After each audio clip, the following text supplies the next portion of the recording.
Kalen DeBoer in Alabama are on fire. Just absolutely on fire, much to the chagrin and amazement of a vast majority of the college football public. And a lot of you didn't think this was going to happen. So I've seen a lot of you already deleting some tweets. I know because I bookmarked several of them, and they're not there anymore. And I don't think that that's the most classy move on your part, but that's fine. That's fine. I will say that I said at the time, and I'm going to tell you again, I thought there was a lot of false hope out there amongst many people who were just tired of getting their head beat in by Nick Saban in Alabama for the better part of 2 decades. And so they said, well, DeBoer's not going to be able to recruit down here. Oh, it's going to fall way off. And it's kind of like if you got a girl that you like and you find out, oh, she's dating Teddy, and you say, it's not going to work out. You have no guided knowledge to go on. You're just wish casting. I grew up in the South. It never snowed where I grew up, but I wanted it to snow. So I would just say, I think it's going to snow this year. Well, I had nothing to go on. I just hoped. You're hoping it doesn't work out with Regina and Teddy, but you don't know. And a lot of you talked out of the side of your mouth about Kalen DeBoer. He's not going to be able to recruit down here. I've got all the evidence in the world. What's the evidence? Well, he didn't recruit at an elite level at Washington. And well, that's pretty much. Also, I don't think he's been down here. I don't think he's been in the South. So a lot of people wish casted. And there was really not a lot of guided intel to go on there. Well, here we are. We wake up this morning. It is June 23rd. Alabama's got the number 2 class in the country. They just landed Micah DuBose yesterday, I think it was. As a high 4-star offensive lineman out of South Alabama. I went out to L.A. last week and watched Keelan Russell, who is, I know our recruiting staff loves when I do this, in my mind, a 5-star caliber quarterback that they've had committed. Well, he won Elite 11 MVP, so he must have been pretty good. And they must have known what they were doing when they flipped him from SMU. So that dude's a monster. So they're going to be set at quarterback with either he or Austin Mack or a combination of them for years to come, I think. They are favored, as of this week, to land 5-star corner Dijon Lee out of Southern California. I would feel safe in saying you can expect some action imminently on Dawson Merritt, who's a 4-star linebacker from the Midwest, Great Plains area, as a matter of fact, Kansas. There are a couple other names that I think, look, they're not done, is what I'm saying. In fact, they're sitting here with the number 2 class, and I think things are going to get better for them. So this is a surprise to a lot of people. I get why it is. We had Kalen DeBoer on the show a couple of months ago.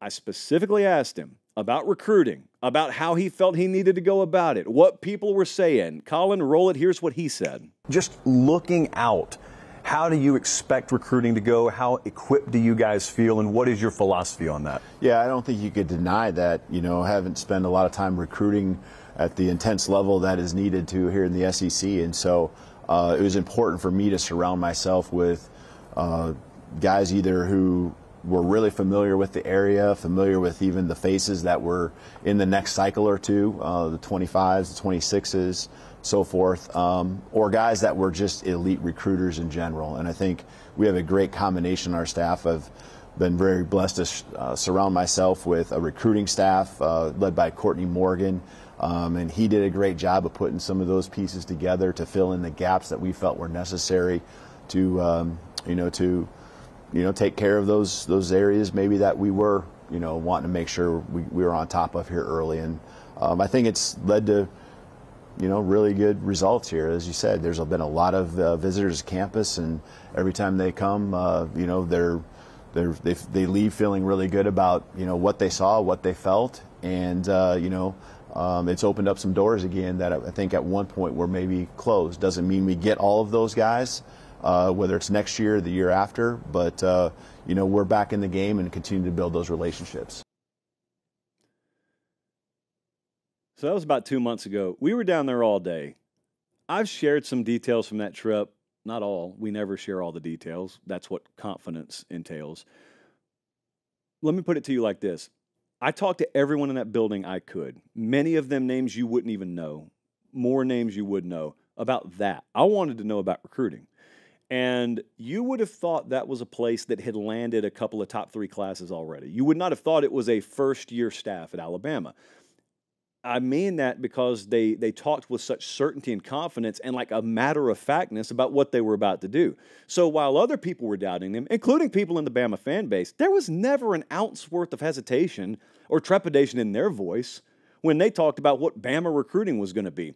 Outside the walls, remember we talked about this on this show, outside the walls, folks were echoing a mixture of the chorus of, well, Bama really doesn't have a whole lot of NIL money. It's just that Saban always got the discount on kids. Now, it's funny because the same folks that told me Bama was broke and the NIL would dry up are now telling me Bama's surging because they're dropping bags for kids, which I still can't square. And then the other thing is people told me, well, look at Washington's class. Well, look at how he recruited at Washington. That's the evidence, Josh. If he couldn't get it done there, how's he going to get it done down here? Well, it's kind of like growing up in Missouri and wanting to be a really good surfer. No one wastes their time taking surf lessons in Cape Girardeau, Missouri. The reason is because there are no waves in Cape Girardeau, Missouri. But you can rest assured the folks in San Diego, California do. Or in this world, Kalen DeBoer didn't even attempt some of the things that he can now attempt at Alabama, whether it be an approach or whether it be a hire or whether it be the way that he divides and allocates resources, because he knew it was a wasted effort at Washington. It's not a wasted effort where he is now. Now they can do things they never dreamed about doing. They were never even foolish enough to try it at Washington. But now they got beachfront property. Okay, they're one of the premier destinations in college football, and the only weapon that they really had outside those walls fashioned against them was the unknown. Folks elsewhere in the SEC, they looked around and said, Bama just hired an exceptional game day coaching staff. We got to make sure they don't load up on talent. Problem is they're loading up on talent. And if Alabama recruits like this, Bama's going to be a problem in the SEC for a long time, same way they have been for a long time. Because now you can't sell the they're not going to recruit anymore. And you think I'm speaking ahead of turn here. I'm not. That recruiting's not going to slow down. Like, Bama's recruiting's not going anywhere. If anything, it may uptick again a couple of times. And by the end of July, they'll have their class filled out. And whether they finish number 1 or finish number 4, I said when he got there, dude, as long as they average a top 10 class, I think that will more than be made up for on game day. If they're recruiting in the top 5 consistently at Alabama, Alabama's going to be a nightmare for folks. Because I think Greg Byrne, the AD there, got a step ahead of the curve.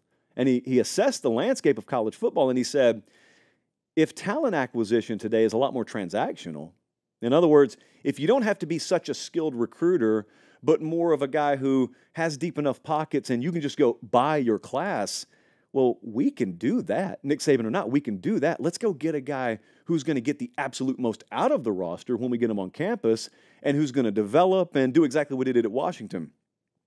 If the cherry on top is you don't take a back seat in talent acquisition either, then Bama's going to be a problem for a long time for a lot of folks. So the biggest weapon was the unknown. That's gone. The whole Bama NIL thing, I think, was always ready to be dispelled. That was a myth to begin with. Just because they didn't have to do it when Saban was there didn't mean they ever couldn't do it. They didn't need to do it. So Alabama recruiting, man, at this week, this next month, not done seeing the fireworks there. Talking to a lot of folks around the industry today, and there's some surprise. And I think other fan bases around the SEC may be looking at this saying, are you serious?